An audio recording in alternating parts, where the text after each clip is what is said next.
kita semua dipilih kita sebagai hamba-hambanya yang beriman bisa melaksanakan sholat maghrib berjamaah. Tak lupa kita juga berniat nawaitu an a'takifa fi hadzal masjid sunnatan lillahi ta'ala. Sengaja aku beriktikaf di masjid ini sunat atasku karena Allah. Salawat serta salam marilah kita sampaikan kepada junjungan kita Nabi besar Muhammad sallallahu alaihi wasallam beserta para keluarga, sahabat, zuriat dan fikut-mikut beliau hingga akhir nanti. Qala al-musannifu rahimahullahu taala wa nafa'na bihi wa bi ulumihi wa ulukum fid dharain amin. Wa minas suratil lati yudkaru fiha an-nur wa hiya kulluha madaniyatun. Di antara surah-surah pula yang disebutkan di dalam Al-Qur'an yaitu surah An-Nur yang artinya cahaya atau hidayah Allah. Wa hiya kulluha madaniyatun. Surah Nur ini semuanya ayat madaniyah yaitu ayat yang turun di Madinah. Ayatuha arba'un wa sittuna ayatan. Ayatnya ini berjumlah 64 ayat. Wa kalimatuha alpun wa samaniyatu mi'atin wa sitata asyara. Kalimatnya berjumlah 1316 kalimat. Wa hurufuha khamsatu alafin wa tis'atu mi'atin wa samanuna. Hurufnya berjumlah 5980. A'udzu billahi minasyaitonir rajim. Bismillahirrahmanirrahim.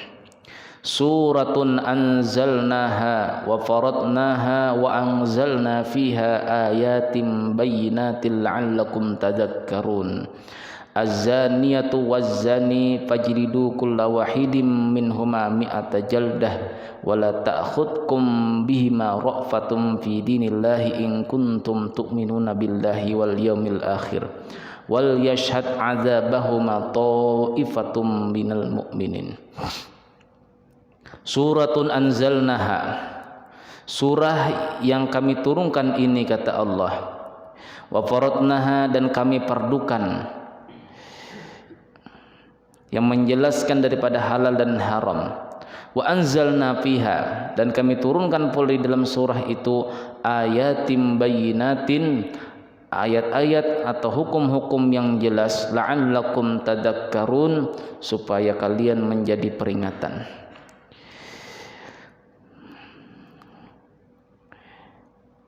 Umar bin Khattab pernah menjelaskan, Allimu nisa'akum suratan nur. Lajarilah oleh kalian akan perempuan-perempuan kalian, istri kita, anak perempuan kita, atau siapapun yang berada di rumah kita jenisnya perempuan, itu disuruh oleh Sayyidina Umar untuk mempelajari, memperdalami kembali yaitu surah An-Nur ini. Karena di dalamnya banyak terdapat sejumlah hukum-hukum Allah. Di dalamnya terdapat semua hikmah-hikmah yang luar biasa Allah Ta'ala jelaskan di dalam surah An-Nur ini. Nah, sampai-sampai Umar bin Khattab sangatlah menyuruhkan kepada kita untuk mengajari surah Nur ini kepada orang-orang yang berada di rumah kita, yaitu perempuan-perempuan. Di sana pula terdapat bagaimana hukum-hukum perempuan itu kepada suaminya ada. Nah, hukum-hukum masalah pergaulan istri kepada suaminya. Az-zaniyatu waz-zani fajridu kulla wahidin minhuma mi'ata jaldah. Perempuan yang berzina, waz-zani, dan laki-laki yang berzina, yang kedua-duanya ini belum pernah akad nikah. Apa kata Allah Subhanahu wa taala? Fajridu kulla wahidin minhuma mi'ata jaldah. Hendaklah kalian cambuk setiap mereka daripada keduanya itu mi'ata jaldah, 100 kali cambukan. Wala ta'khudkum bihima ra'fatum fi dinillah. Janganlah kalian kata Allah Ta'ala merasa rasa kasihan dengan sebab keduanya tadi itu dicambuk. Fi dinillah, di dalam agama Allah, in kuntum tu'minuna billahi wal yaumil akhir, jikalau kalian itu beriman kepada Allah dan hari akhir. Wal yashhad adabahuma ta'ifatum minal mu'minin, dan hendaklah menyaksikan akan pelaksanaan cambukan tadi itu ta'ifatum minal mu'minin, sejumlah kelompok yang besar daripada orang-orang beriman. Ini hukum pertama yang dijelaskan Allah Subhanahu wa taala, bahwasanya perempuan yang pernah berzina, laki-laki yang pernah berzina, kedua-duanya ini penzina, itu hukumannya adalah fajlidu kullami'ati min wahidi minhum mi'ata jaldah, cambuk 100 kali kata Allah. Nah, bukan sampai di sinilah. Setelah dicambuk itu wajib diasingkan selama 1 tahun. Menurut jumhur ulama, yaitu Imam Malik, Imam Syafi'i, dan Imam Ahmad bin Hambal, setelah dicambuk mereka tadi itu wajib diasingkan selama 1 tahun. Selama 1 tahun. Nah, dan bahkan kata Rasul di dalam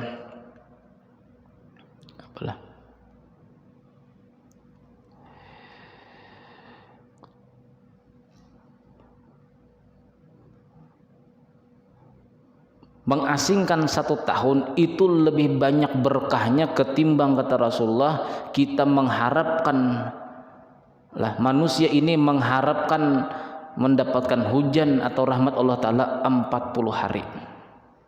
Itu karena sangat berkahnya mengasingkan orang yang pernah berzina daripada kampung kita. Sampai-sampai di situ Rasulullah menjelaskan. Jadi pendapat yang jumhur, artinya 3 mazhab, Imam Malik, Imam Syafi'i, dan Imam Ahmad bin Hambal, hukumnya wajib diasingkan daripada kampung kita selama 1 tahun. Setelah dicambuk diasingkan setahun. Adapun menurut Imam Hanafi, menurut Imam Hanafi itu tergantung daripada si imam. Imam itu panutan masyarakat.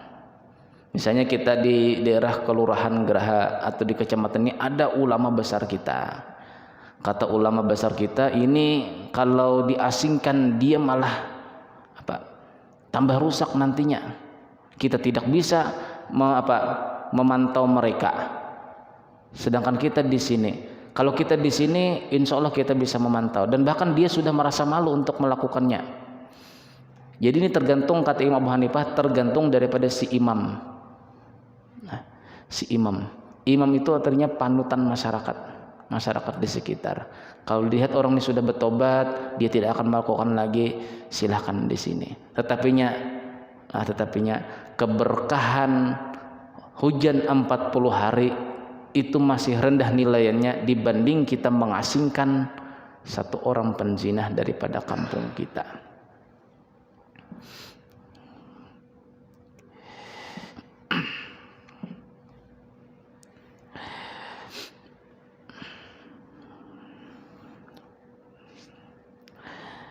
Dan janganlah setelah orang ini diasingkan, yang menyaksikan pencambukan tadi itu jangan sampai ada rasa kasihan, kata Allah Subhanahu wa taala. Rasa kasihan. Ada seorang sahabat nih datang kepada Rasulullah, "Wahai Rasulullah, saya ini sebenarnya telah menyembelih kambing saya untuk acara. Tetapi terus terang wahai Rasulullah, saya itu rasa kasihan, betul rasa sedih melihat kambing tadi disembelih. Bagaimana wahai Rasulullah?" Jadi kata Rasulullah SAW, "Walaka min dzalika ajrun." Kamu itu mendapatkan 1 ganjaran pahala karena rasa kasihan kamu. Jadi rasa kasihan itu boleh Rasa kasihan itu boleh apabila ditanamkan kepada perkara kita menyembelih binatang. Kalau kita serahkan ke orang lain. Tapi kalau masalah perkara hukum Allah Ta'ala, had Allah Ta'ala, itu tidak boleh kita rasa kasihan.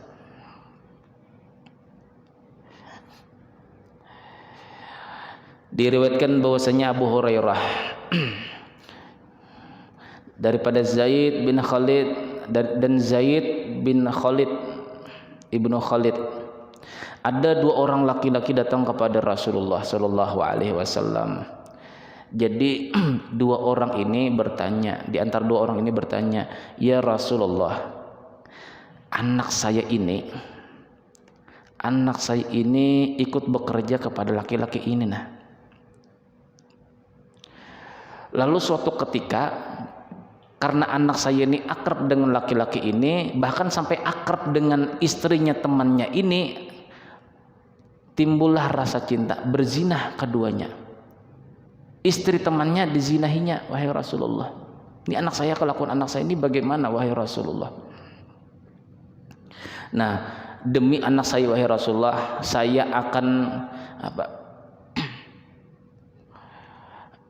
akan menebus anak saya ini dengan 100 ekor kambing, kemudian memerdekakan hamba sahaya satu orang. Kemudian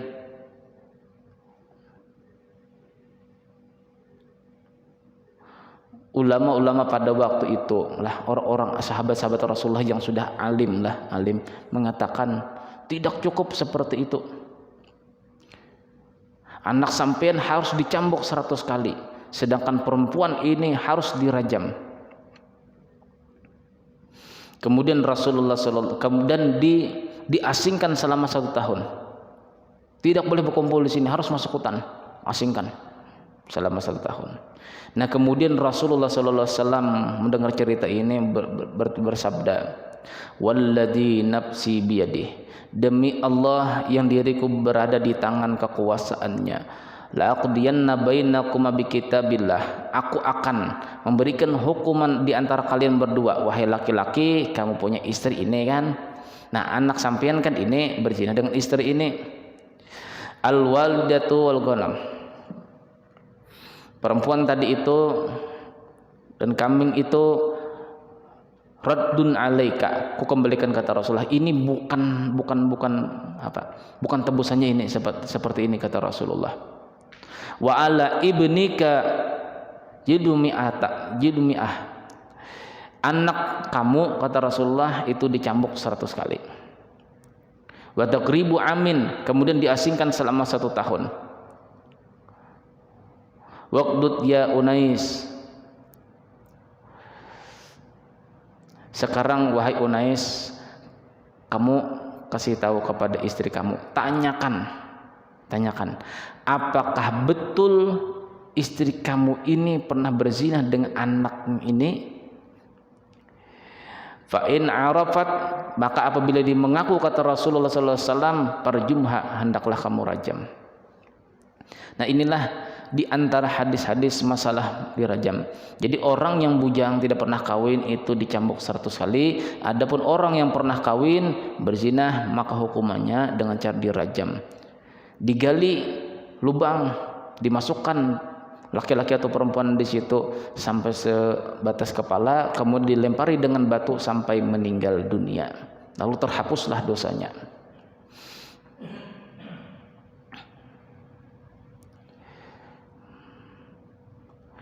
Lalu kata Umar bin Khattab dan Abdurrahman bin Auf, bahwasanya mereka bersaksi lah. Umar bin Khattab, Abdurrahman bin Auf bersaksi bahwasanya Rasulullah SAW pernah memberikan membuat hukum masalah rajam ini, dan kami pun akan meneruskan hukuman rajam ini, kata Umar bin Khattab dan Abdurrahman bin Auf. Tetapinya nanti suatu saat, nah, lakinil qaum, nanti ada suatu kaum, kata Sayyidina Umar, ba'dakum, sesudah kalian inilah, sesudah aku ini, sesudah kalian ini, kata Umar bin Khattab, mereka mendustakan daripada masalah hukuman rajam yang ada di dalam Al-Quran. Mereka mengatakan lahu syafa'atun, nanti kan ada syafaat Rasulullah, tenang-tenang aja, biar jadi penjara. Nanti kan ada syafaat Rasulullah, ndak usah jadi rajam, ndak usah jadi cambuk, ndak usah, nanti ada syafaat juga. Satu, lahu adzabul qabri, nanti kan cuma diajab di kubur aja, nanti di akhir tidak diajab lagi. wa 'alal qaumi hum yukhrajuna minan nar. Tetapinya kata Sayyidina Umar, nantilah setelah itu banyaknya manusia kaum tadi itu, kata Sayyidina Umar, nanti keluar daripada api neraka, mereka itu hangus luar biasa. Nah, itu yang akan terjadi, kata Sayyidina Umar.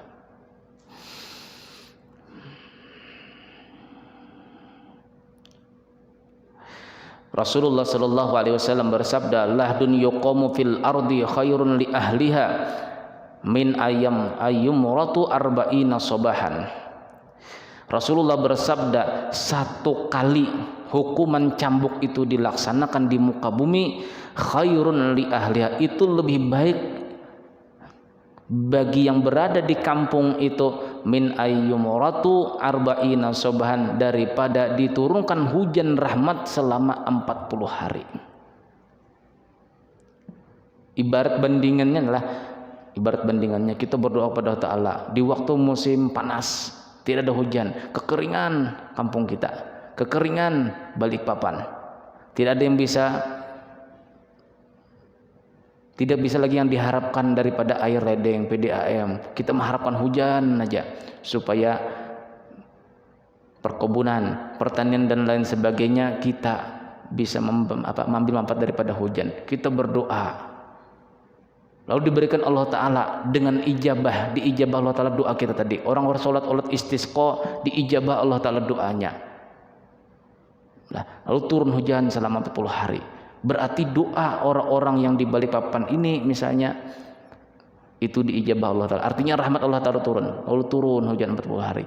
Ini masih kecil dipandang Allah, kata Rasulullah, ketimbang kita itu melaksanakan yang namanya rajam atau yang namanya cambuk tadi kepada penzina-penzina itu, kita asingkan selama setahun, itu lebih baik ketimbang kita berdoa sampai mendapatkan rahmat Allah Ta'ala 40 hari mendapatkan hujan.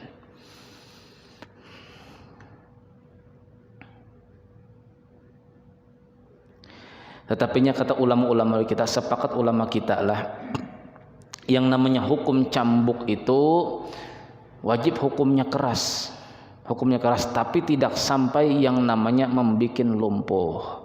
Kalau lumpuh nanti yang tukang cambuknya nanti dikenakan denda lagi juga. Jadi tidak sampai membuat lumpuh.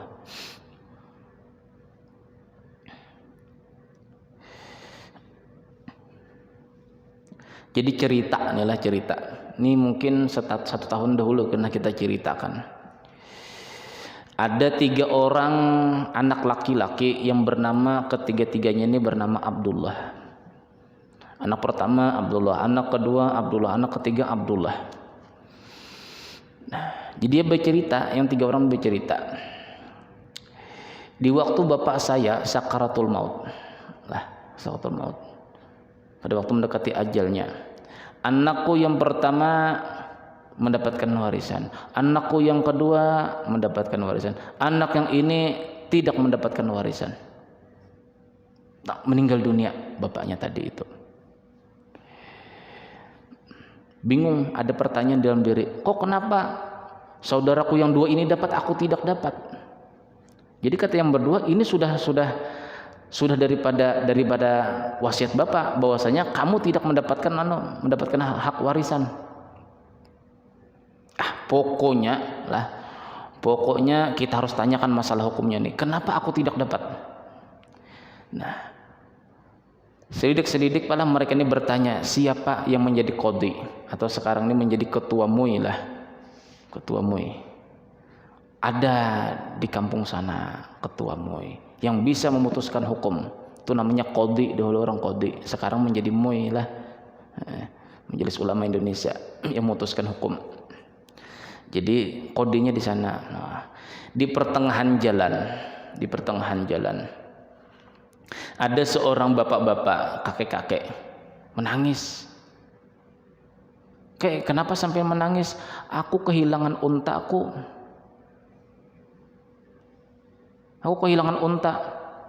Jadi 3 orang ini termasuk orang yang cerdas. Di mana tempatnya? Asal mulanya di mana? Di sini nah, kata si kakek-kakek tadi. Jadi satu orang berpendapat, Abdullah yang pertama, oh unta sampian ini matanya buta sebelah kan. Loh, kamu tahu gimana ceritanya? Soalnya ini tempat makanan unta sampian, sebelahnya dimakan, sebelahnya tidak. Itu menandakan dia tidak melihat di sebelahnya. Betul. Unta saya tidak sebelahnya memang tidak bisa melihat buta. Jadi saya Abdullah yang kedua bercerita lagi, unta sampian ini ekornya panjang kah? Betul. Buktinya di mana? Buktinya di sini mah. Biasanya unta itu bila makan di situ, beolnya di situ. Ini tahinya terhambur ke sana kemari. Ekor ini berdekatan dengan dubur. Nah, di saat istirahat si unta tadi itu ekornya ini mengibas ke sana kemari. Ini pertanda unta sampian itu buta matanya sebelah, ekornya panjang. Buktinya ini nah, tahinya ini ke sana kemari terhambur. Betul. Jadi kata Abdullah yang ketiga, unta sampian itu pincang kah? Lah, di mana tahu? Setiap binatang apabila menginjakkan di pasir itu ada tanda bekas kakinya. Nah, sedangkan di sini bekas kakinya cuma 3, berarti kaki satunya diangkatnya, berarti unta sampian ini pincang. Nah, jadi kakek yang tua tadi, berarti kalian bertiga ini pencurinya. Wah, jangan begitu kata yang pemuda yang bertiga, Abdullah yang 3 orang, jangan begitu. Kami sekedar melihat ini nah, TKP kayak kita. TKP. Ini hebat polisi sekarang, TKP-nya nih. Pokoknya aku laporkan sama Kodi. Ada Kodi kah? Nah, pas betul. Kami ini ingin melapor masalah perkara kami. Nah, sudah kita sama-sama berangkat, Pak. Jadi 4 orang, kakek-kakek sama 3 Abdullah berangkat ke tempat Kodi tadi. Ketemu sama Kodi tadi. Kakek-kakek tadi sudah yang namanya kesakitan hati, kehilangan unta. Lapor, wahai Kodi, ini nah pencuri 3 orang saya bawa. Nah, jadi kata 3 Abdullah tadi, apa buktinya? Walaupun tidak ada bukti, kalian itu sudah memberikan perincian atau tanda-tanda yang betul bahwasanya itu unta saya. Sekarang kata yang 3 pemuda ini, apa buktinya? Nah, jadi kata Kodi, apa buktinya mereka ini mencuri? Tidak ada sih. Nah, kalau tidak ada kata si Kodi, kakek sampean pulang aja sudah ke rumah. Ini tidak ada saksinya, sampai tidak ada buktinya, maka ini dibenarkan yang 3 orang ini. Loh, kami juga ada masalah nih wahai Kodi, wahai Pak Ketua MUI. Di saat bapak kami mau meninggal dunia, kami anak laki-laki bertiga. Bapak saya mengatakan saya dapat. Abdullah yang pertama dapat. Abdullah yang kedua dapat. Abdullah yang ketiga tidak dapat. Ini bagaimana nih hukumnya nih? Jadi kata Kodi, berhubung kalian ini baru datang, ini sudah malam, kalian istirahat aja. Nanti sambil kupikirkan nih jawabannya nih bagaimana. Sambil kupikirkan jawabannya, ini pasti jawabannya ada. Kalian istirahat dulu. Nanti kusediakan makanan. Jadi pada waktu itu si Kodi tadi ada punya anak buah laki-laki. Tolonglah nanti carikan daging kambing yang bagus, panggang, kasihkan kepada tamuku yang 3 orang tadi di situ. Ya, siap. Dan belikan roti. Nah, jadi makanannya roti, lauknya kambing, daging kambing. Nah, berangkat yang tadi si suruhan Kodi tadi itu, anak buah si Kodi tadi, anak buah ketua MUI tadi berangkat. Sudah dapatkah? Sudah dapat. Antar ke sana lah, antar. Tapi ingatlah kata si Kodi tadi, kamu setelah mengantar ini kamu bersembunyi di belakang pintu, dengarkan apa-apa yang mereka ceritakan. Artinya menguping pembicaraan mereka. Apa disediakan di sana, silahkan makan. Nah, yang satu mau mengambil roti. Ini rotinya ini pasti yang tukang masak ini ibu hamil. Didengarkan oleh si tadi anak buah Kodi tadi. Aku ingat nih, tukang masak ini wanita hamil. Jadi yang satu mau mengambil daging tadi Pak, dibelahnya begitu tadi. Aduh, ini bukan daging kambing, ini daging anjing. Ini daging yang diharamkan Allah Ta'ala, aku tidak mau makan, kata Abdullah yang nomor 2. Setelah itu melapor Pak. Ini karena menguping nih, pekerjaannya nguping, laporkan sama Kodi tadi. Lapor, Pak Kodi, ini yang tamu 3 orang tadi ini ngomong begini, roti saya sediakan tadi itu mengatakan ini roti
orang musyrik. Wa hurrima dzalika 'alal mu'minin, dan diharamkan perkawinan itu yang bebas berzina laki-laki atau perempuan 'alal mu'minin terhadap orang-orang beriman. Nah, lalu bagaimana pendapat daripada mazhab Imam yang keempat?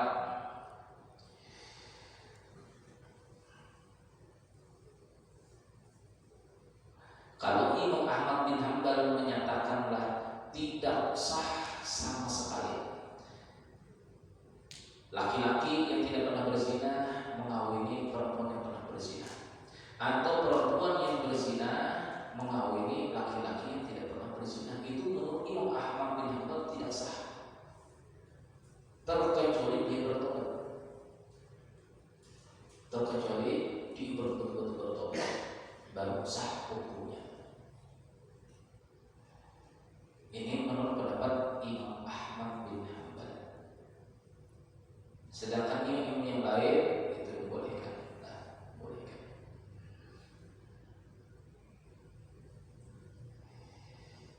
Jadi ada cerita di zaman sahabat dahulu, daripada kakeknya Ammar bin Shu'aib, ada utusan Rasulullah. Itu Rasulullah pernah mengutus yang namanya Marsad. Marsad ini tugasnya ini sebagai orang yang membawa tawanan mulai Makkah ke Madinah. Ini si Marsad namanya, sahabat Rasulullah Marsad. Membawa tawanan, artinya beberapa perang dapatlah orang-orang kafir lah ditawan, dibawa ke Madinah menjadi tawanan atau menjadi budak. Nah, si Marsad ini ditugaskan Rasulullah SAW untuk berada di Makkah, untuk mengambil tawanan-tawanan yang di Mekah, musuh-musuh Islam pada waktu itu, kalau bisa ditangkap, dibawa ke Madinah menjadi tawanan atau menjadi budak. Nah, suatu ketika karena si periwayat hadis ini, kakeknya si Ammar bin Shu'aib dan menceritakan si Marsad ini berangkat. Nah, ternyata di Mekah itu ada seorang perempuan penasusila atau pelacur yang bernama Anak ini terkenal di Mekah itu sebagai orang tunasusila, bagi pelacur lah bahasanya, pelacur. Nah, dan aku kata si Marsad kenal betul, bilang ke sana saya bertemu dengan dia. Hai, apa kabar? Kata si anak kepada si Marsad tadi. Baik, malam ini giliran kamu maukah kamu bermalam di rumahku, dapat bahagia ini. Jadi kata si Marsad, ketahuilah Allah Subhanahu wa Ta'ala telah melarang yang namanya hukum berzina. Berani sekali ya kau begitu. Rupanya ada jawabannya sedikit si anak tadi ini. Rupanya kau begitu ya. Kamu kan membawa tawanan, kasih tahu sama orang Mekah biar kamu ditangkap. Wahai orang Mekah, tangkap. Ini suruhan Rasulullah SAW membawa tawanan, mau dibawa ke Madinah. Lari si Marsad tadi kayak membawa tawanan tadi. Lari masuk ke kebun, masuk ke dalam gua. Rupanya ada yang diamalkannya pada waktu itu. Guanya terbuka lebar, guanya terbuka bersembunyi di sana dengan tawanan tadi si Marsad tadi. Ternyata 8 orang kafir Quraisy yang ingin menangkap si Marsad tadi, yang disuruh si anak tadi itu, karena birahinya tidak disalurkan, tidak dikehendaki oleh si Marsad tadi, marah dia. Nyawa cantik lah cerita itu. Anak ini si anak tunas sosial itu orang yang sangat cantik pada waktu itu di kota Mekah. Lalu merasa penolakan tadi itu membuat dia sakit hati. Lalu dipanggilnya orang kafir Quraisy. Di sini ada suruhan Rasulullah yang membawa tawanan ke Madinah. 8 orang kafir Quraisy pada waktu kejar. Lari si Marsad dengan tawanan tadi masuk ke dalam gua. Ternyata dengan izin Allah Subhanahu wa Ta'ala, kata perawi hadis ini, bahwasanya si Marsad dengan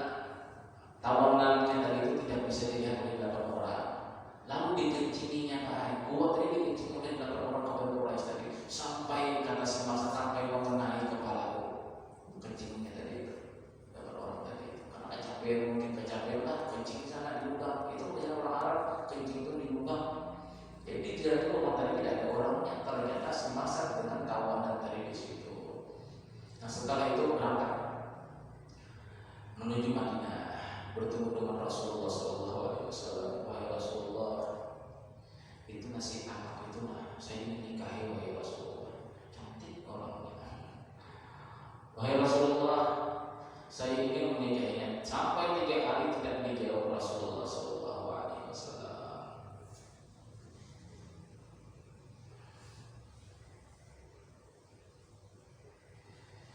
Jadi kata Rasulullah SAW, ya Arsa, la yankihu az-zadil majlul illa mislah. Az-zani la yankihu illa zadil al-musyrikatan. Seorang laki-laki berzina itu tidak bisa kawin terkecuali perempuannya berzina juga. Perempuan berzina itu akan dikawinkan dengan laki-laki berzina. Wahai Arsa, kata Rasulullah. Nah itu ayat Al-Quran kata Rasulullah. Sekarang jangan kamu nikahi, dia itu berzina, kamu tidak berzina.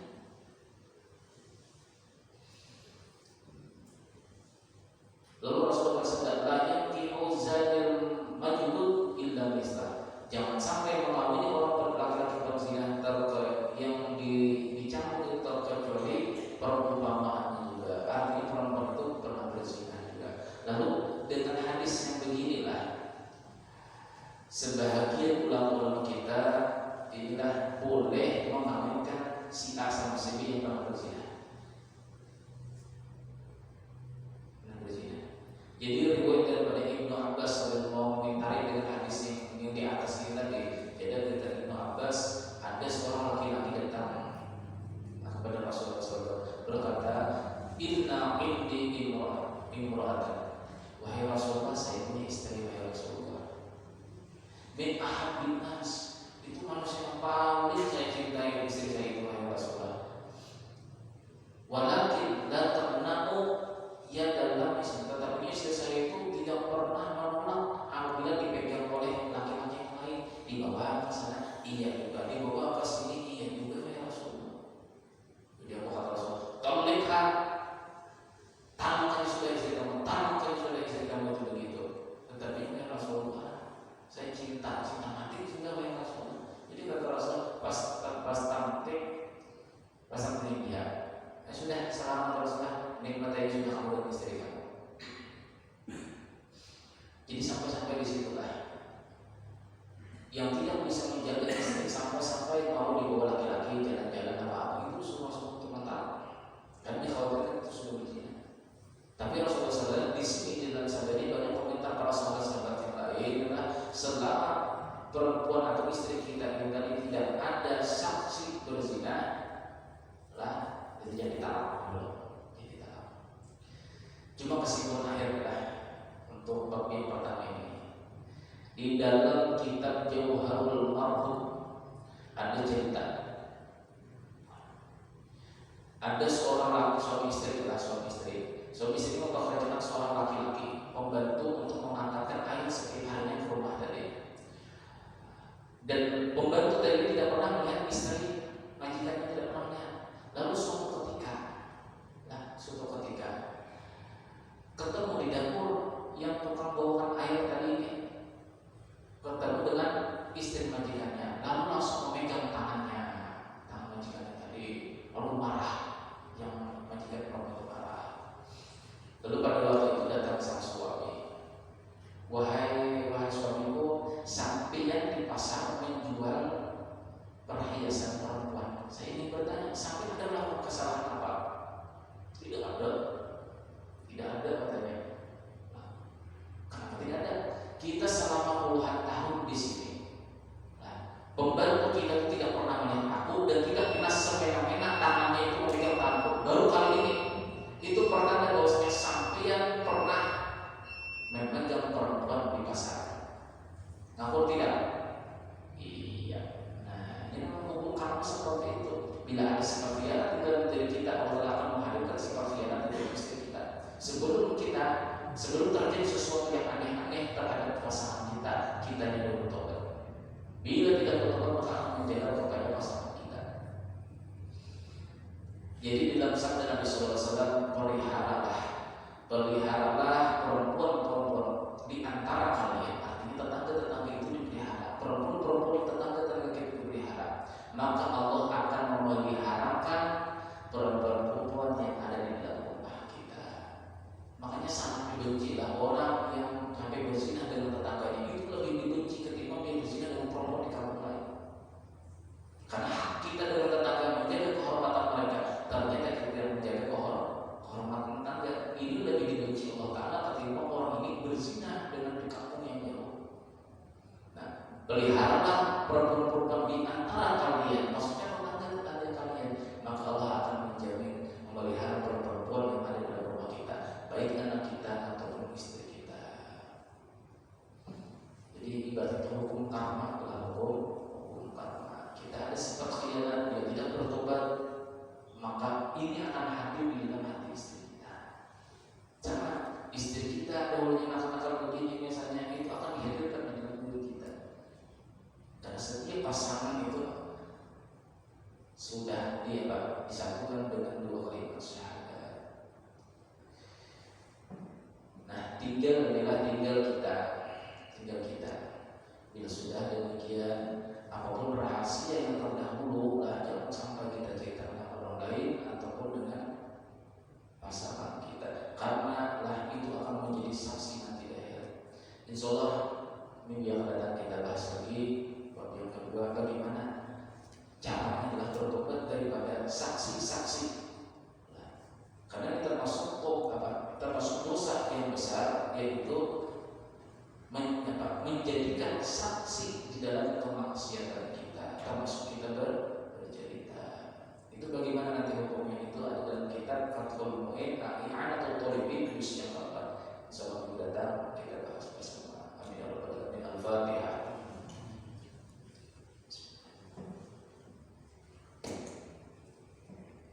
Bismillahirrahmanirrahim. Alhamdulillahirabbil alamin wassalatu wassalamu ala asyrofil anbiya'i wal mursalin sayyidina wa maulana Muhammadin wa alihi wasallam ajma'in. Allahumma ighfir lana ma akhtana wa ta'ala wa asrarna wa a'lana wa ma a'tarna taqaddama wa mu'akhir. La ilaha illa anta hasanah wa la ilaha illa anta wa sallallahu alaihi wa sallam Muhammad alhamdulillahirabbil alamin. Subhanallah.